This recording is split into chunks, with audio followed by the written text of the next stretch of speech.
Hi everyone, welcome to my YouTube channel. Today we are going to discuss the chapter Nationalism in India. Okay, before coming to this chapter, just want to discuss that this chapter Nationalism in India mainly you will see that only the movement that was started by Mahatma Gandhi. So you can go through a better name that Gandhi era in India. Okay, so let's start the chapter.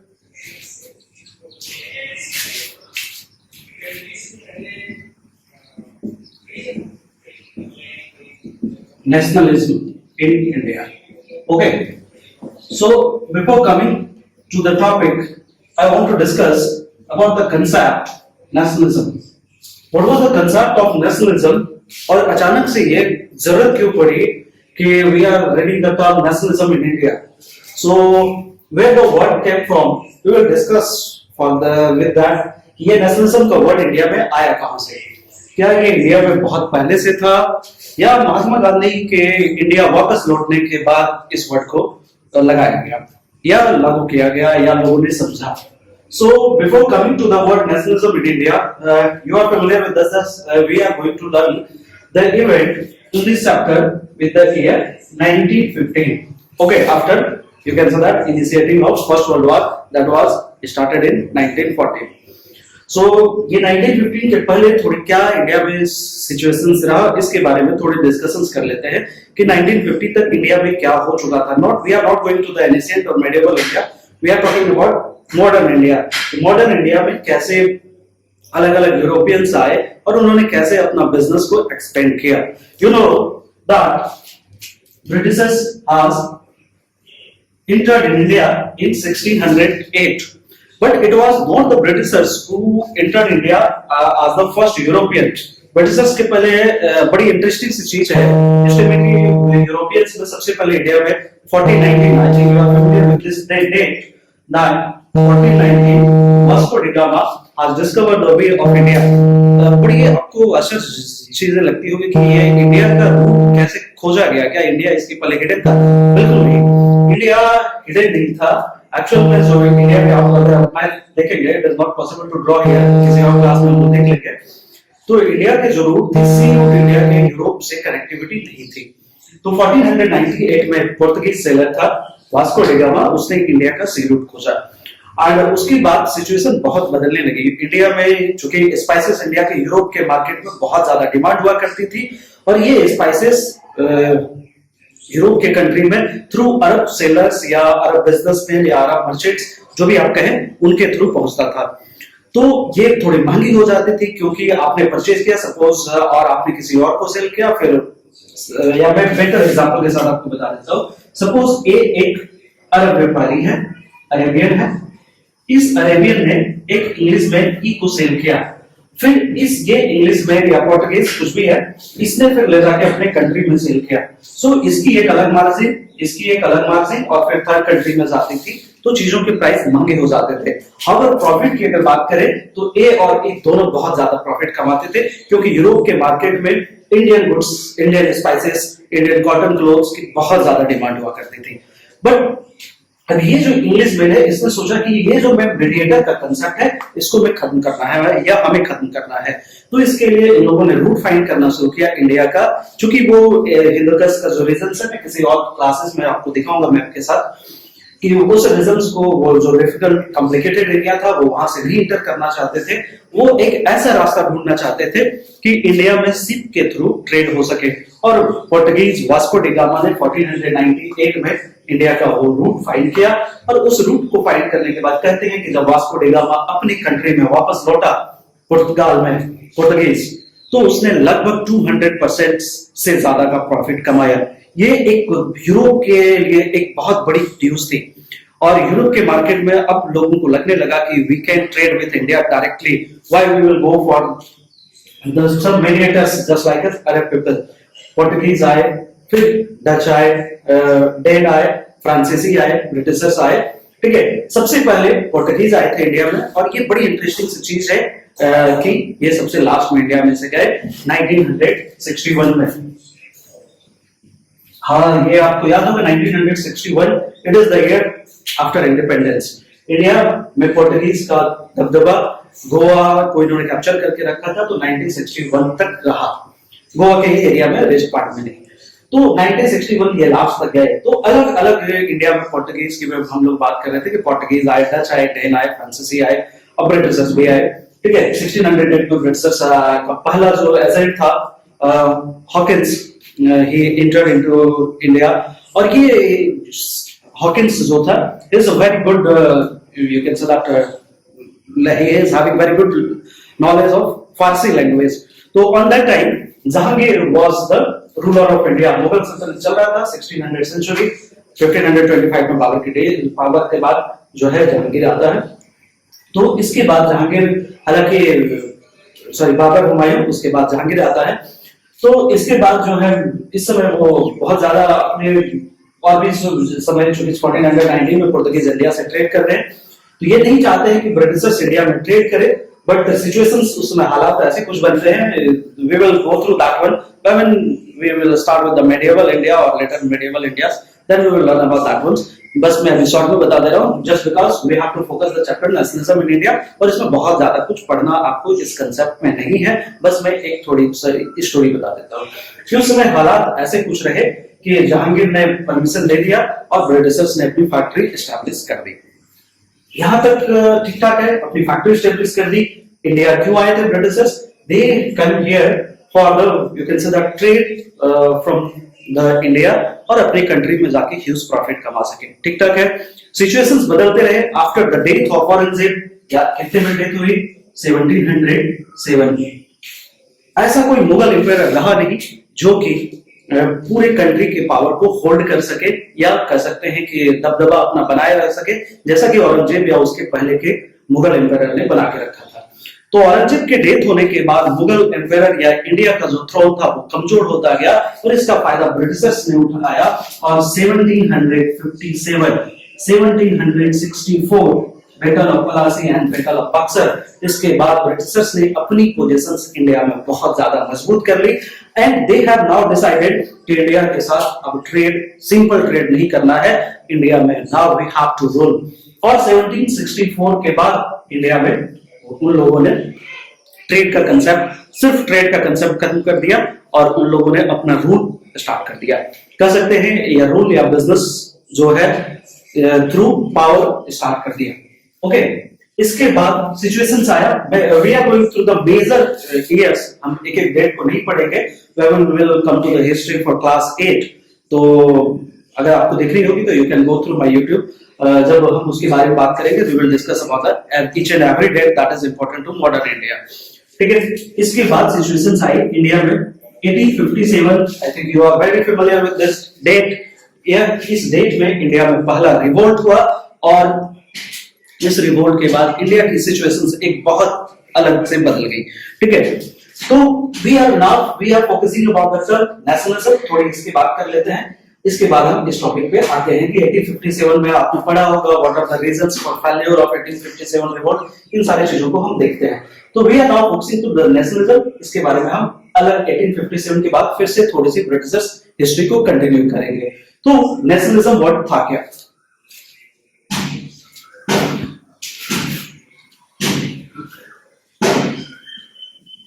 So, if we talk about nationalism मतलब होता क्या है? The feeling of on country, on nation, Swaraj. ये word क्या अचानक से India में आया, या इस वर्ड के पीछे बहुत बड़ी हिस्ट्री थी? बिल्कुल, इसके लिए अलग अलग हिस्ट्री में जो राइटर्स हैं उन्होंने अपने अलग अलग थॉट दिए। किसी ने कहा कि ये नेशनलिज्म का जो कंसेप्ट है ये इंडिया की नहीं है, ये वेस्टर्न कंट्री से लिया गया था। चलिए इसके बारे में भी हम लोग बात करेंगे। किसी ने कहा कि ये नेशनलिज्म की जो फीलिंग है ये इंडिया की खुद की थी, और महात्मा गांधी जब इंडिया वापस लौटते हैं तो वो नेशनलिज्म की फीलिंग को जगाते हैं। तो चलिए इसको भी हम लोग देखेंगे। दैट मींस हमारे पास दो थॉट है, एक इंडियन थॉट कि नेशनलिज्म की जो फीलिंग है वो इंडिया की खुद की है, दैट मींस इंडियन, या you can say that it is our own desi feeling. ठीक है, दूसरी जो फीलिंग है वो कहती है कि ये, दूसरी जो थॉट है सॉरी, ये कहती है कि ये इंडिया की नेशनलिज्म की जो कंसेप्ट है ये इंडिया का खुद का नहीं है, ये वेस्टर्न है। ठीक है, दोनों के बारे में बात करेंगे कि why this thought is Indian. पूरी भी कोई भी थॉट बिल्कुल 100% सही नहीं है कि वेस्टर्न थॉट बिल्कुल 100% है कि इंडियन नेशनलिज्म का कंसेप्ट है जो अमेरिकन रेवोल्यूशन या फ्रेंच रेवोल्यूशन से अपनाया, ये बिल्कुल सही नहीं है। और ये इंडियन कंसेप्ट था, ये भी पूरी तरह से वी कैन से दैट ये भी पूरी तरह से सही नहीं है। मतलब वी विल डिस्कस कि कौन सी कंसेप्ट सही है और कितना हद तक सही है या 50-50 है, ऐसे कुछ है। चलिए बात करते हैं why nationalism is a concept of India on, यह इंडिया की खुद की देसी थी। ठीक है, when you read about ancient India, if you have gone through ये नेशनलिज्म का कंसेप्ट क्या एंशिएंट इंडिया में था, बिल्कुल था। नेशनलिज्म के कंसेप्ट एंशिएंट इंडिया में बहुत बार था, बहुत सारे ऐसे रूलर थे, चाहे वो अशोका रहे होंगे, ठीक है, या चंद्रगुप्त रहे, या और भी जो रूलर्स थे, या कनिष्का रहा, हालांकि Kanishka was not the Indian rulers, native का नहीं था, लेकिन उसने कहीं ना कहीं वो इंडिया के कंसेप्ट को समझता है और इंडिया की एक यूनाइटेड नेशंस की, यूनाइटेड या अनडिवाइडेड इंडिया की वो बात करता है। ठीक है, मेडिएवल इंडिया की अगर हम बात करें तो मेडिएवल इंडिया में भी जब भक्ति मूवमेंट स्टार्ट होते हैं तो then it start from eastern part to western and from northern to southern, और इवन शंकराचार्य जैसे लोग होते हैं जो पूरे कंट्री में जो है एक इंडिया अखंड भारत की बात करता है। इसका ये मतलब है कि ये नेशनलिज्म का कंसेप्ट इंडिया की खुद की थी। ठीक है, यहां तक तो ठीक है। अब वेस्टर्न वाले जो कंसेप्ट जो राइटर्स ये कहते हैं हिस्ट्री के, ये कंसेप्ट जो है ये वेस्टर्न कंसेप्ट है, उनकी थॉट कहां सही है, इसको हम गलत भी देखेंगे कि कहां तक ये वेस्टर्न कंसेप्ट नहीं भी था, पहले सही क्या है। आपको पता होगा, you have read in class 9 also that in the year 1789 it was the year when the French Revolution started। ठीक है, इसके पहले क्या अमेरिका में इंडिपेंडेंस हो चुका था, बिल्कुल। आपने ये भी पढ़ा होगा कि लुइस 16 जो फ्रांस का रूलर है, उसने अमेरिकन कॉलोनी को इंडिपेंडेंस में मदद की। इसका मतलब फ्रांस के फ्रेंच की जो रेवोल्यूशन थी वो अमेरिका से इंस्पायर थी। और आपने ये भी पढ़ा होगा या आपको नहीं किया होगा तो ध्यान कि टीपू सुल्तान जब रूलर बनता है तो वो जो है Jacobin club that was initiated in France, वो जैकोबिन क्लब का एक मेंबर बनता है और वह अपने आप को कहीं ना कहीं फ्रेंच रेवोल्यूशन से इंस्पायर पाता है। वो फ्रेंच रेवोल्यूशन में you have learn in class 9 कि बहुत सारे टर्म आते हैं, यूनिटीज का टर्म, फ्रेटर्निटी, डेमोक्रेटिक, रिपब्लिक, ये सारे टर्म आते हैं। तो ये जब प्रिंट मीडिया या प्रिंट रेवोल्यूशन एक्सपेंड करेगा एक कंट्री से दूसरी कंट्री में, तो इस कंसेप्ट को इंडिया में भी अपनाया जाएगा। इवन दादा भाई नौरोजी जब 1817 में, you have gone through that, कि दादा भाई नौरोजी जब 1870 it was the year when he visited to England, तो then he came to India and he narrated that there is a different system of ruling in Britain and there is a different system in India, and he has written, Dada Bhai Naoroji, it was the year approximately 1870, he has written about Britishers and rule of poverty in India। Okay, तो दादा भाई नौरोजी या और भी सारे बाल गंगाधर तिलक, टीपू सुल्तान, ऐसे rulers होते हैं जो इंडिया में ये डेमोक्रेसी का फीलिंग कहीं ना कहीं फॉरेन से लेके आते हैं, या नेशनलिज्म का जो कंसेप्ट है ये लेके आते हैं, और उनको इसलिए जो कुछ राइटर्स कहते हैं कि ये वेस्टर्न कंसेप्ट था नेशनलिज्म का, ये हमारी खुद की फीलिंग नहीं थी। बट कोई भी बिल्कुल if you go through the conclusion कि ये नेशनलिज्म का कंसेप्ट आया कहां से, you will find a conclusion कि neither it was complete Indian, हालांकि ये इंडियन थी क्योंकि अखंड भारत की हम बात करते हैं, तो लेकिन ये हमारी नेशनलिज्म की कंसेप्ट होने के बाद भी सो गई थी। सिंपल से ये कह सकते हैं कि हमारी कंट्री में नेशनलिज्म का कंसेप्ट सो गया था, एंड जब फ्रांस में रेवोल्यूशन होता है या ऐसे ही और भी अमेरिका में रेवोल्यूशन होता है या ऐसा कुछ वेस्टर्न इवेंट होता है, तो बाद में हमारी कंट्री में जो है धीरे धीरे जागना शुरू होता है। इसके पहले तो थोड़ी सी पीछे हम चलते हैं। We have discuss till 1857। You can recall 1857 revolt. There are many reasons that why this 1857 revolt was a failure. Okay, but it cannot be said that complete failure. There definitely we have achieved a lot of things from this revolt, but फिर भी अगर 1857 में बहुत सारी चीजों की हमें कमी देखने को मिली, तो ये क्या उसमें से एक कमी नेशनलिज्म की फीलिंग थी? Definitely. We can say that it, among the different reasons, there was a reason that it was not a movement that is, you can say that inspired by nationalism. Why? You will find out that कि अलग-अलग जो rulers हैं वो अपने जो presidential states हैं या जो अपने जो एरिया है उनका, they want to save that area not for the entire country. अगर पूरी कंट्री एक साथ में या एक इंटायर डेट में सब लोगों ने रिवोल्ट किया होता है, so might be the situation will be different. Okay, so we can say that 1857 revolt is somehow lacking of this term nationalism. तो nationalism आएगा कहां से? ये concept आएगा तब जब महात्मा गांधी इंडिया में आएंगे। Okay, so 1914 first world war start हो चुका है। नाउ कमिंग टू दैट कि अब इंडिया में क्या चल रहा है, इसके पहले बहुत सारे इवेंट पढ़ने हैं, एक एक करके हम पढ़ेंगे जब हम नेशनलिज्म स्टार्ट करते हैं। ये chapters I have already told that this chapter is all about Gandhi era. You don't have to learn here Bhagat Singh, Chandrashekhar Azad, ये सारी चीजें आपको नहीं पढ़नी है इस चैप्टर में। It is all dedicated to, you can say that, Mahatma Gandhi. So we will all learn the movement of Mahatma Gandhi, and somehow the Congress might be that there will be some other leaders that will be moved, you can say that, around Mahatma Gandhi, उनके बारे में आपको देखने को मिल जाए इस sector में, ठीक है। So now we should start कि ये नेशनलिज्म का कंसेप्ट इंडिया में देखते हैं कैसे आया, ठीक है। So I think it will be clear कि नेशनलिज्म क्या था और इंडिया में इसका क्या इम्पैक्ट रहा। So we will start with the year 1950। Okay, इसके पहले बहुत सारे इवेंट हो चुके हैं, आई हैव ऑलरेडी टोल्ड, और इस इवेंट आपको पढ़ना नहीं है क्लास 10 में। इसके पहले अगर मेजर इवेंट की बात करें तो बंगाल डिवीजन हो चुका है, मॉडल मिंटो रिफॉर्म आ चुका है 1909 में।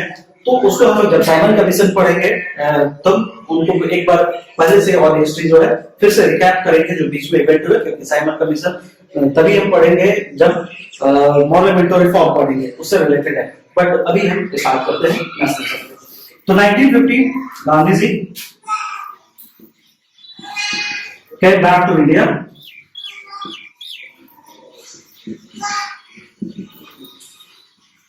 from South Africa. South Africa गए क्यों थे गांधी जी, ठीक है। It is right, his friend Abdullah, I am forgetting the complete name, his friend Abdullah has, Gandhi ji, I think you are familiar with that, कि इंडिया में इनके पहले जो गांधी जी 1915 के पहले इंडिया में गांधी जी की कोई आइडेंटिटी नहीं है। आइडेंटिटी का मतलब यहाँ पे मैं गांधी जी को हरास नहीं करना चाहता, ये मेरे कहने का मतलब है कि इंडिया में गांधी जी को बहुत ज्यादा पॉपुलर नहीं है 1915 के पहले। गांधी जी एक लॉयर है और उनका फ्रेंड अब्दुल्ला किसी केस में फंसा हुआ है। गांधी जी साउथ अफ्रीका जाते हैं और साउथ अफ्रीका जाने के बाद वहां पे वो एक फेस करते हैं humiliation. I think you have gone through many stories, और उस ह्यूमिलिएशंस में वो सत्याग्रह का वर्ड यूज करते हैं। ये वर्ड जो है 1906 में गांधी जी के द्वारा पहली बार यूज किया गया है, ठीक है। ये सत्याग्रह वर्ड अभी हम पढ़ेंगे आगे।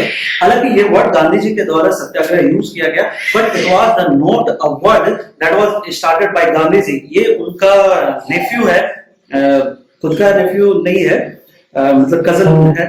तो his Neiphiu has given a word. South Africa में जब इन्होंने ये मूवमेंट जब स्टार्ट कर रहे हैं अगेंस्ट द रेसिज्म, अभी बड़ा पॉपुलर भी है रेसिज्म वर्ड साउथ अमेरिका के में, I think we have gone through news. तो गांधी जी ने जब एक मूवमेंट स्टार्ट करना चाह रहे थे तो उनके जो नेफ्यू है उन्होंने एक वर्ड दिया हुआ था that we can initiate with the word satyagraha. तो गांधी जी को ये वर्ड, गांधी जी एक ऐसा वर्ड चाह रहे थे जिससे कि मूवमेंट, एक नया मूवमेंट स्टार्ट किया जाए, तो नया वर्ड ढूंढ रहे थे और उनको ये वर्ड वहां मिला सत्याग्रह। गांधी जी ने इस वर्ड को थोड़ा सा मॉडिफाई कर दिया और satyagraha, it is a Hindi word satya and agraha, we will look go for that one. तो गांधी जी ने ये सत्याग्रह वर्ड साउथ अफ्रीका में इनिशिएट किया 1906 में, और गांधी जी वहां पे सक्सेस रहे और गांधी जी की पॉपुलैरिटी इंडिया में बढ़ती गई, ठीक है।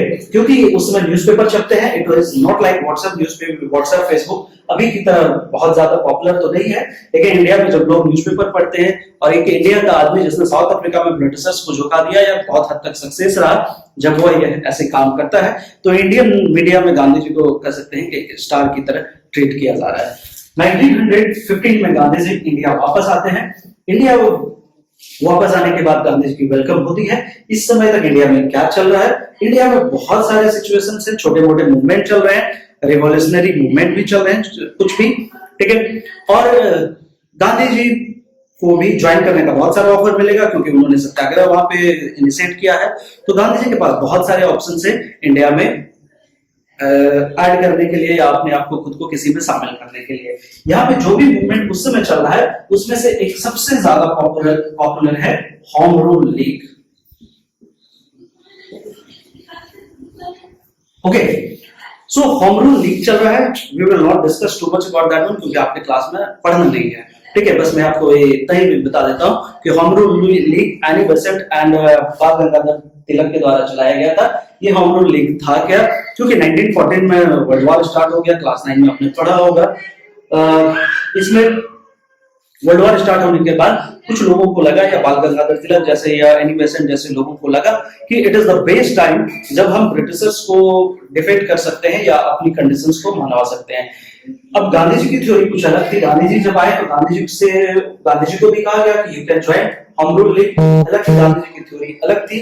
गांधी जी को लगा कि ऐसे समय में जब ब्रिटेन या ब्रिटिश एक वर्ल्ड वॉर में फंसा हुआ है और उसके ऊपर और ज्यादा प्रेशर डालना, it is not a good thing, ठीक है।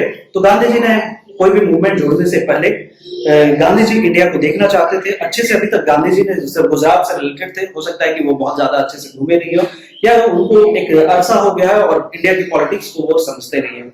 इसलिए गांधी जी ने कहा कि मैं इंडिया देखना चाहता हूं और अभी क्या पॉलिटिकल सिचुएशन चल रही है इंडिया में, तो I want to go through that one, then I will decide what I have to do। 1915 में गांधी जी इंडिया आने के बाद इंडिया में यही सारे सिचुएशन चल रहे हैं। ऑन द नेक्स्ट क्लास हम लोग देखेंगे कि गांधी जी कैसे चंपारण में गांधी जी को बुलाया जाता है। गांधी जी हालांकि बहुत ज्यादा उनको फोर्स किया जा सकता है, कर सकते हैं कि गांधी जी बहुत ज्यादा एक्साइटेड नहीं थी कि चंपारण में मुझे बुलावा है, चलो ट्रेन पकड़ता हूँ और पहुंच जाता हूँ, ऐसा कुछ था नहीं। गांधी जी को बहुत ज्यादा रिक्वेस्ट किया गया। ये मैं ऐसा नहीं कि मैं खुद से बना के बोल रहा हूँ। On the autobiography Gandhi ji की जो खुद की बुक है उन्होंने लिखा है, उसमें उन्होंने लिखा कि I was not very interested to go to Champaran, but वहां पे ऐसे कुछ सिचुएशंस आए। एक फार्मर थे रामचंद्र शुक्ला आई थिंक, तो उन्होंने गांधी जी से बहुत ज्यादा रिक्वेस्ट की और गांधी जी फाइनल वहां पे जाते हैं और पूरे इंडिया के सिचुएशंस बदलने के लिए वहां से स्टार्ट होते हैं। तो इट वाज इन द आपकी टेक्स्ट बुक में एक मुझे समझ में नहीं आया कि आपके टेक्स्ट बुक में जब आप देखेंगे तो it was the year 1916 Champaran movement, but if you will go through Google और कहीं भी और टेक्स्ट बुक में पढ़ेंगे तो it is in the year 1917 जब चंपारण मूवमेंट हुआ था। कोई बात नहीं, when you are going to write answer 1917 नहीं आप लिखेंगे 1916 लिखेंगे, क्योंकि एनसीईआरटी बुक में यही लिखी हुई है। तो ऑन द नेक्स्ट क्लास हम लोग पढ़ेंगे सत्याग्रह का क्या मतलब है, चंपारण मूवमेंट क्या था, उसके बाद खेड़ा का मूवमेंट पढ़ेंगे और बहुत सारी चीजें पढ़नी है इस चैप्टर में। रॉलेट एक्ट पढ़ेंगे, जलियांवाला बाग पढ़ेंगे और बहुत सारा है, बहुत मजेदार है Indian history. So on the next class we will go through that one. Till this if you have any questions, so just ask me on the description box. Till here I think it is enough for today. Have a good day. Bye bye.